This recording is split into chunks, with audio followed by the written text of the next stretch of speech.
Welcome back the vision classes bye Ajay sir में आप सभी का एक बार फिर से स्वागत है। और आज हम लोग चर्चा करेंगे महासागर के शेष भाग। इससे पहले हम लोगों ने देखा था महासागर की उत्पत्ति, महासागर की संरचना, लेकिन आज हम लोग महासागर की विशेषताओं पर नजर डालेंगे।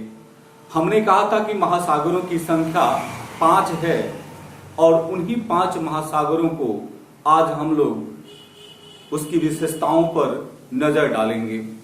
अब मैंने इस महासागर टॉपिक को इसलिए लाया क्योंकि इससे अक्सर प्रश्न बनते हैं, चाहे वह कोई भी एग्जाम हो, वहां कहीं ना कहीं प्रश्न को उठा ही लेता है। तो आप परेशानी में ना आए जिसके कारण मुझे इस टॉपिक को लाना पड़ा।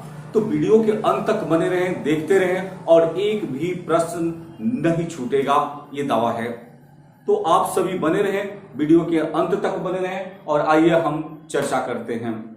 सबसे पहले हमने कहा था कि यह जो महासागर है, इस महासागर का निर्माण जो होता है वह किससे होता है? तो पैंथालासा से, यानी पैंथालासा से ही जलमंडल का निर्माण हो गया। और उसी जलमंडल का एक हिस्सा कौन सा है? तो एक हिस्सा होता है महासागर। और महासागरों में, इन 5 महासागरों में नजर डालते हैं प्रशांत महासागर, पैसिफिक ओशियन के बारे में। तो जरा देखिएगा कि ये है प्रशांत महासागर और इस प्रशांत महासागर की विशेषताओं को देखें तो यह कहता है कि विश्व का सर्वाधिक गहरा महासागर है। तो कौन सा है? तो यही है, ये प्रशांत महासागर है। और विश्व का सबसे बड़ा अगर कोई महासागर है तो वह कौन सा है? तो प्रशांत महासागर है। तो ध्यान ये देना है हमें कि सर्वाधिक गहरा हो, सर्वाधिक बड़ा हो, तो वह कौन सा महासागर है? तो यह प्रशांत महासागर है। कई बार आया कि कौन सा ऐसा महासागर है जिसकी आकृति ट्रिंगल टाइप है, त्रिभुजाकार है। तो हम सभी जानते हैं कि प्रशांत महासागर की जो आकृति है वह कैसी है? तो त्रिभुजाकार आकृति है।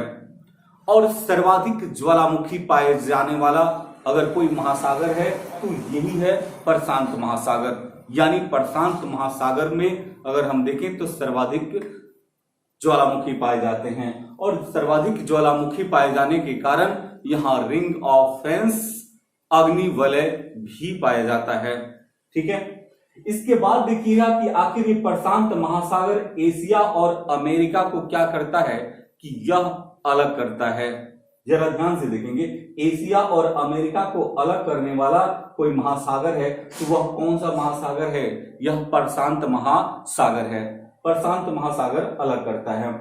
इसके बाद हम देखेंगे कि इस प्रशांत महासागर में गर्त है, ट्रेंच है। और ट्रेंच के बारे में हम लोगों ने देखा था कि प्रशांत महासागर का गर्त कौन कौन सा है, ये ध्यान रखना है। तो कौन सा है? मैरियाना गर्त है, मिंदाना गर्त है, टोंगा गर्त है। इसको हम इस तरह से लिख सकते हैं, जरा देखिएगा कि इस तरह से लिख दें MMT, याद रहेगा। MMT को अगर हम याद रखते हैं तो ये हमें याद रहता है। जैसे देखिएगा कि मैरियाना ट्रेंच हो गया, मिंदाना ट्रेंच हो गया और तीसरा जो हो गया यह टोंगा ट्रेंच हो गया। इसमें सबसे गहरा जो गर्त होता है वह सबसे गहरा गर्त कौन सा होता है? तो यह मैरियाना गर्त होता है। और मैरियाना ट्रेंच की गहराई कितनी है? तो 11,776 है। ठीक है, तो हमने देखा कि इसके गर्त कौन कौन सा है? तो मैरियाना गर्त है, मिंदाना गर्त है और उसके बाद टोंगा गर्त है। थोड़ा सा असुविधाएं हैं क्योंकि रोड से कुछ गाड़ियां गुजरती है और इसमें आप सभी को समस्याएं आ ही जाता है। तो जल्दी जल्दी सब कुछ सेटअप कर लिया जाएगा। चले, तो हमने देखा मैरियाना गर्त, मिंदाना गर्त और टोंगा गर्त। तो पृथ्वी का सबसे गहरा गर्त अगर कौन है तो मैरियाना गर्त है, मैरियाना ट्रेंच है। और ये मैरियाना ट्रेंच कहाँ है? तो यह पैसिफिक ओशियन में है, प्रशांत महासागर में है। इसके बाद जरा देखिएगा, अब यहां से प्रश्न कैसे बनेंगे? तो ये तीनों दे देगा और एक कोई दूसरा डाल देगा। बोलेगा कौन सा प्रशांत महासागर में पाए जाने वाला गर्त नहीं है, ट्रेंच नहीं है, तो उस समय हमें ध्यान देना पड़ेगा, सॉर्ट आउट करने पड़ेंगे, छांटना पड़ेगा। तो याद रखना है कि MMT यानी मैरियाना, मिंडाना और टोंगा, MMT याद रखें, MMT, ठीक है। और भारत में भी आएंगे तो MMT मणिपुर, मेघालय और त्रिपुरा मिलेगा, उसके बारे में भी हम लोग चर्चा करेंगे, धीरे धीरे उधर बढ़ रहे हैं। इसके बाद जरा देखिएगा कि इस प्रशांत महासागर को अगर दो भागों में बांट दिया जाए बीचों बीच भाग से, तो एक जो भाग होगा वो पश्चिमी प्रशांत होगा और दूसरा कौन सा हो जाएगा, पूर्वी प्रशांत हो जाएगा। तो पश्चिमी प्रशांत में अगर हम देखें कि पश्चिमी प्रशांत में जो पाया जाएगा वहां हवाई द्वीप पाया जाएगा, और हवाई द्वीप को अगर कहा जाता है तो प्रशांत महासागर का मोती कहा जाता है। तो पूछेगा कि प्रशांत महासागर का मोती किसे कहा जाता है, तो प्रशांत महासागर का मोती हवाई द्वीप को कहा जाता है। और ये वही हवाई द्वीप है, ये वही हवाई द्वीप है जहां पर एक सक्रिय ज्वालामुखी पाया जाता है और जिसका नाम क्या है, मोना लोआ। और याद करने के लिए हमने कहा था कि मोना लाओ यानी मोना लाओ, मोना लोआ, और मोना हवाई है यानी हवाई द्वीप में मोना लोआ पाया जाता है। तो ये देखिए, इसके बाद हम चलते हैं कि आखिरी जो प्रशांत महासागर है इसमें जल राशि, कुल जल राशि का यानी पृथ्वी की कुल जल राशि का देखें तो 45.8% जल राशि सिर्फ और सिर्फ प्रशांत महासागर में होता है। यानी 45.8% राशि जो है यह क्या है, यह पैसिफिक ओशियन में है। और गहरा गर्त को हमने बात की कि सबसे गहरा गर्त इसका मैरियाना ट्रेंच है और इसकी गहराई 11,776, कहीं कहीं कुछ और देता है लेकिन 11,776 है। इसको जरा देखिएगा कि अगर इस मैरियाना ट्रेंच की बात करें तो इसकी जो माप हुई है अभी तक सिर्फ और सिर्फ एक बार ही माप की गई है, यानी मैरियाना ट्रेंच की गहराई को सिर्फ एक बार ही मापी गई। अब पश्चिमी प्रशांत महासागर से जैसे हम छोड़ेंगे तो दूसरा आएगा जिसे हम कहेंगे पूर्वी प्रशांत महासागर। तो क्या पूर्वी प्रशांत महासागर में पाया जाता है, तो पूर्वी प्रशांत महासागर में हम देख लेते हैं कि आखिर कौन कौन सा द्वीप पाए जाते हैं। पूर्वी प्रशांत महासागर में कौन कौन सा द्वीप पाया जाएगा, तो एक को हमने लिखा है साखालिन द्वीप, और ये साखालिन द्वीप जो है कहां है, तो रूस में है। और इंपॉर्टेंट ये तब हो जाता है जब इसको अगर हम देख लें कि आखिर क्यों है, तो इसको इस तरह से देख सकते हैं कि साखालिन जो द्वीप है यह पेट्रोलियम पदार्थ के लिए सबसे बेटर है, यानी यह जो प्रसिद्ध है पेट्रोलियम पदार्थ के लिए फेमस है, प्रसिद्ध है। और ये कहां है, रूस में। और किस महासागर में है, तो प्रशांत महासागर में। और किधर, तो हम देखेंगे कि यह पूर्वी प्रशांत महासागर में स्थित है। इसके बाद देखिएगा कि वहीं पर पूर्वी प्रशांत में ही क्या है, गोलापैगोस। गोलापैगोस, जरा देखिए कि यह सवाल गोलापैगोस से भी कई बार आया कि गोलापैगोस जो द्वीप है वह कहां है। तो गोलापैगोस द्वीप को देखें तो ये भी कहां है, तो ये भी प्रशांत महासागर में है। इसके बाद हम देखते हैं कि होन्शु द्वीप हो गया, होन्शु द्वीप के बाद देखते हैं कि होक्काइडो द्वीप हो गया, उसके बाद होन्शु द्वीप हो गया, शिकागो द्वीप हो गया। इसको जरा देखिएगा कि होन्शु द्वीप, होक्काइडो द्वीप, होन्शु द्वीप और शिकागो द्वीप, ये चार द्वीपों को अगर हम देखें तो यह कहां है, तो इसको हम कहेंगे पूर्वी प्रशांत महासागर में स्थित है। और देश अगर देख लीजिएगा कि आखिर है कहां, तो ये है जापान में है, ठीक है। तो बहुत बार यहां से भी सवाल आया, पूछा कि होन्शु द्वीप कहां है, तो जापान में। होक्काइडो द्वीप कहां है, तो जापान में। होन्शु द्वीप कहां है, तो जापान में। शिकागो द्वीप कहां है, तो जापान में। बने रहिए वीडियो के अंत तक, देखते हैं प्रश्न कैसे छूट जाएंगे, और ये दावा है कि प्रश्न छूटने नहीं देंगे, ठीक है। तो एकदम बिल्कुल लग जाइए, मेहनत कीजिए आप लोग, जितना ज्यादा मेहनत करेंगे क्योंकि हमसे आप जुड़े हैं तो इसलिए कोशिश है कि हम भी आपको बेहतरीन दें, लेकिन आपको बेहतरीन मेहनत करना होगा, तभी होगा, ठीक है। इसके बाद देखिएगा कि एक आता है जिसको प्रशांत महासागर यानी पश्चिमी पूर्वी प्रशांत महासागर में देखेंगे कि पूर्वी प्रशांत में ल्यूजन द्वीप है, ल्यूजन द्वीप है। यहाँ देखें कि ल्यूजन द्वीप है और ये कहाँ है तो फिलीपींस में है। ल्यूजन द्वीप तो बहुत बार आया है सवाल कि ल्यूजन द्वीप कहाँ है तो फिलीपींस में, या कभी कभी आएगा कि 4 इसमें से दे देंगे, बोलेगा फिलीपींस में कौन सा द्वीप पाया जाता है। तो जब तक याद नहीं रहेगा तब तक परेशानी आपको बनी रहेगी, इसलिए बिल्कुल एकदम डायग्राम से पढ़ें, सही से पढ़ें। इसके बाद बोर्नियो द्वीप को देखें कि बोर्नियो द्वीप ये कहाँ है, तो ये भी कहाँ है पूर्वी प्रशांत महासागर में ही बोर्नियो द्वीप है। और यह 3 देशों का घिरा हुआ है, 3 देशों से संबंध बनाता है। इंडोनेशिया को देख लें, मलेशिया को देख लें और ब्रुनोई को देख लें। अब यहां से सवाल आया कमीशन में, यूपीएससी में सवाल आया कि निम्न में से कौन सा ब्रुनोई द्वीप सीमा रेखा नहीं बनाती है या उससे संबंधित नहीं है। तो ये 3 देश तो आपको दे देंगे और चौथा कोई अलग से देगा, आपको छाटने होंगे और छाटने होंगे, फंस जाइएगा, मुंह बना के आइएगा, कहिएगा कि छूट गए तो छूटी, ऐसे ही छूटी। अरे दिल से पढ़ो, दिल से दम लगा दो यार, क्यों नहीं होगा, होगा है ना। तो इंडोनेशिया, मलेशिया, ब्रुनोई, इसको कैसे याद रखना, तो थोड़ा सा शॉर्ट, इसको हमने कहा कि जरा देखिएगा कि EMB ऐसे याद रखें। यह EMB को जोड़ता है, EMB मतलब उसके बगल में जो द्वीप है, द्वीप के अगल बगल यानी किसके हिस्से के हैं तो EMB के, इंडोनेशिया का भाग है, मलेशिया का भाग है और ब्रुनोई का भाग है। यानी 3 देशों ने अपना अधिपत्य को जमा लिया है। कौन से द्वीप पर, तो ब्रुनोई द्वीप पर। समझ में आ रहा है, चलें आइए। तो ये हमारा है प्रशांत महासागर की विशेषता।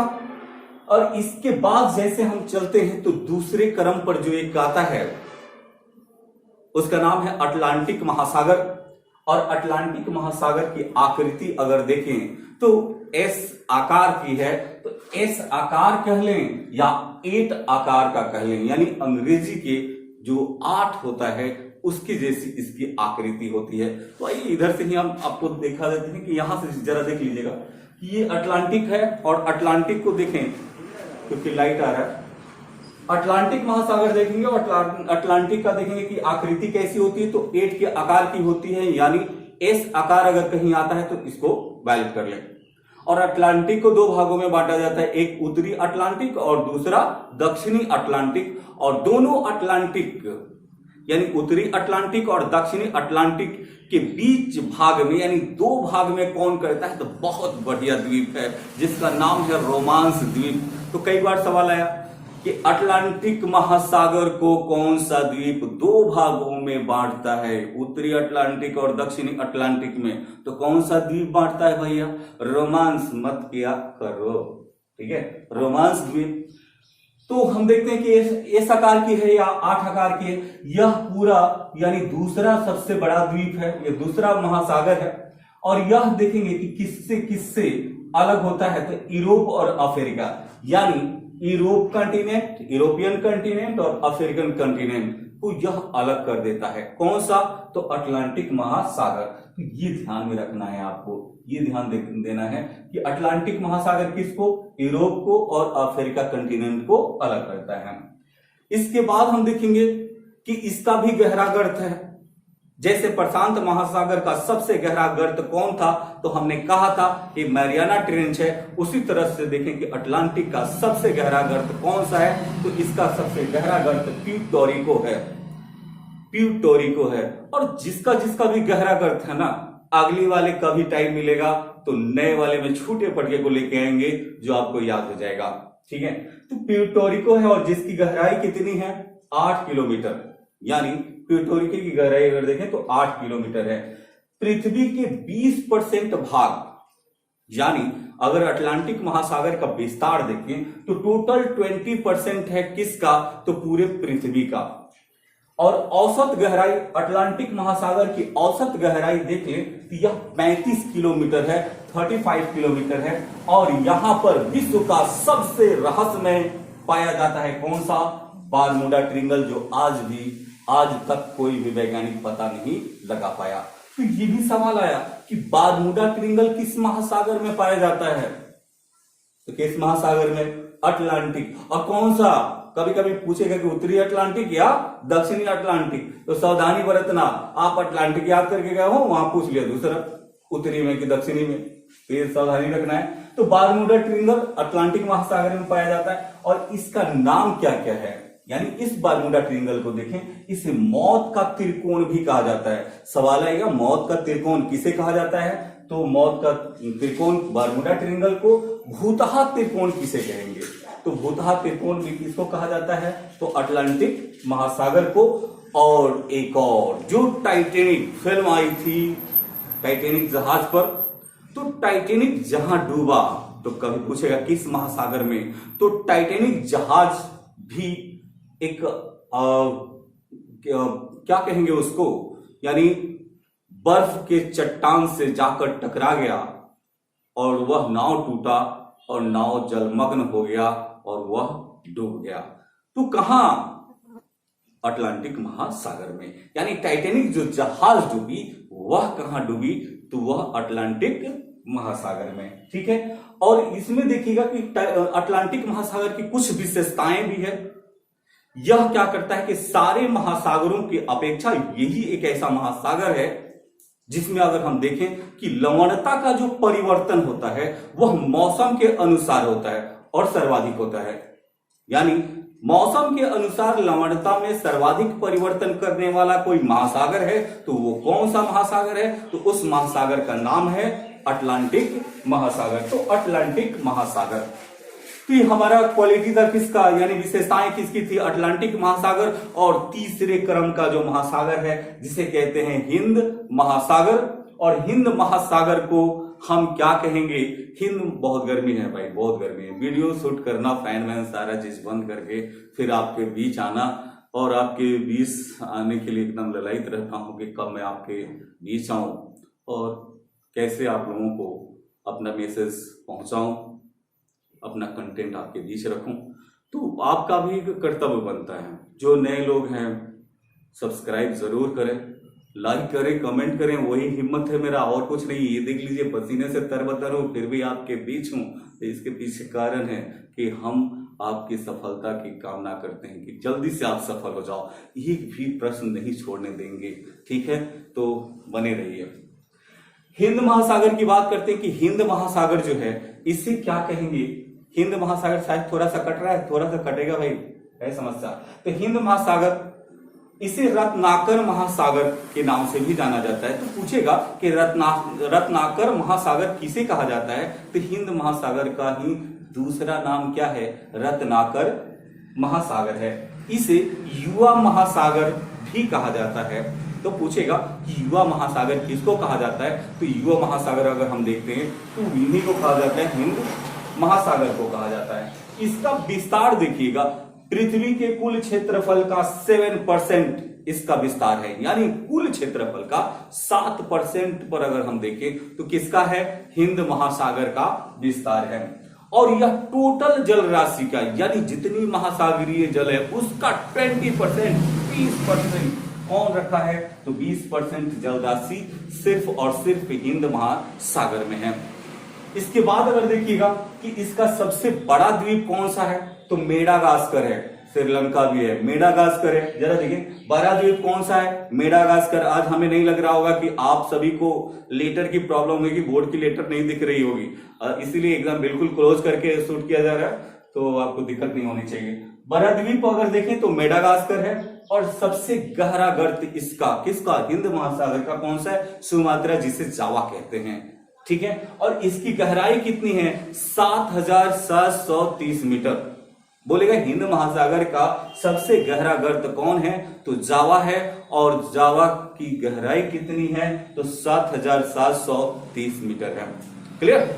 आगे चलते हैं। ये हिंद महासागर कितने देशों से सीमा रेखा बनाता है, यानी सीमाओं का निर्माण करता है? तो यह जो करेगा ना, ये जो करेगा 40 देशों से सीमा रेखा का निर्माण करेगा, यानी सीमाओं से सटेगा।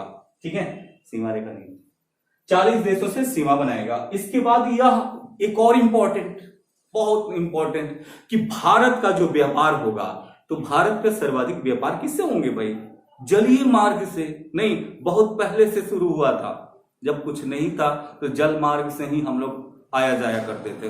तो भारत का जो व्यापार है उसका 78%, 78% अगर व्यापार जो होता है वह किससे होता है, तो हिंद महासागर के द्वारा ही होता है। तो पूछ लेगा कि सर्वाधिक व्यापार किस महासागरों के द्वारा होता है, तो किससे होगा भाई, हिंद महासागर। लेकिन भारत में एग्जाम होगा तो बाकी की तो पूछेगा नहीं, वो बंगाल की खाड़ी वगैरह वगैरह सारा दे देगा, उसके बाद आपको फंसा देगा। तो आपको फंसाना नहीं ना है यार, आप एकदम बिल्कुल बोल रहे हो साहसी। तो भारत का 78% व्यापार हिंद महासागर के द्वारा होता है।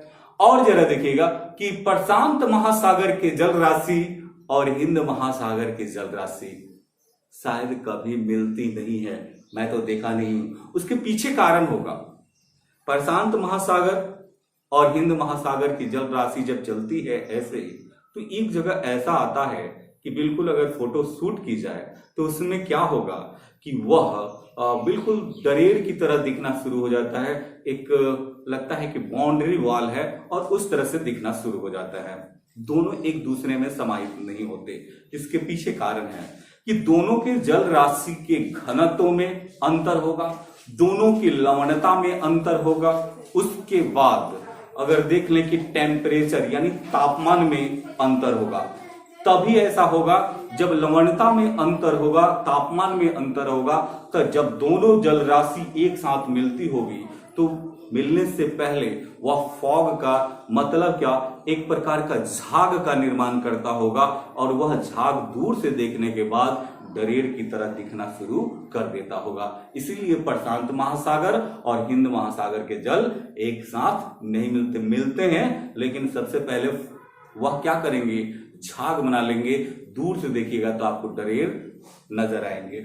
लेकिन जरा देखेंगे कि यहां पर अगर देखें कि हिंद महासागर और प्रशांत महासागर, इन दोनों की वीडियो शायद लंबा जा रहा है, हिंद महासागर और प्रशांत महासागर, इन दोनों को अलग करने वाला कौन है या जोड़ने वाला कौन सा जल संधि है, तो उसका नाम है बॉस जल संधि। बॉस जल संधि किसको किसको जोड़ती है, तो हिंद और प्रशांत को। कितना बढ़िया, हिंद और प्रशांत को। हिंद और प्रशांत को कौन शांत करेगा, बॉसवा करेगा ना, बॉस, ठीक है, बॉस। इसके बाद इसकी एक और खूबी है, हिंद महासागर की खूबी क्या है कि इसकी जो जल धाराएं चलेगी वह कैसे चलेगी। बाकी सभी की जो जल धाराएं होगी, चाहे वह प्रशांत महासागर का हो, अटलांटिक महासागर का हो, आर्कटिक का हो, सभी की होंगी, तो वह एक वे में होगा, एक दिशाओं में चला करती है। लेकिन यहां जरा देखेंगे कि यहां दो प्रकार की धाराएं चलती है, मौसम के अनुसार चलती है। गजब गजब कर दिया इसने कि धाराएं यहां जो चलेगी वह दो कंडीशन के रूप में, एक गर्मी में, तो गर्मी में हिंद महासागर की जो धाराएं चलेगी वह भारत की ओर चलेगी, शायद हम लोगों को ठंडा करने के लिए आता होगा। इसके बाद धाराएं देखिए सर्दी में, तो सर्दी में जो धाराएं चलेगी हिंद महासागर के वह अफ्रीका की ओर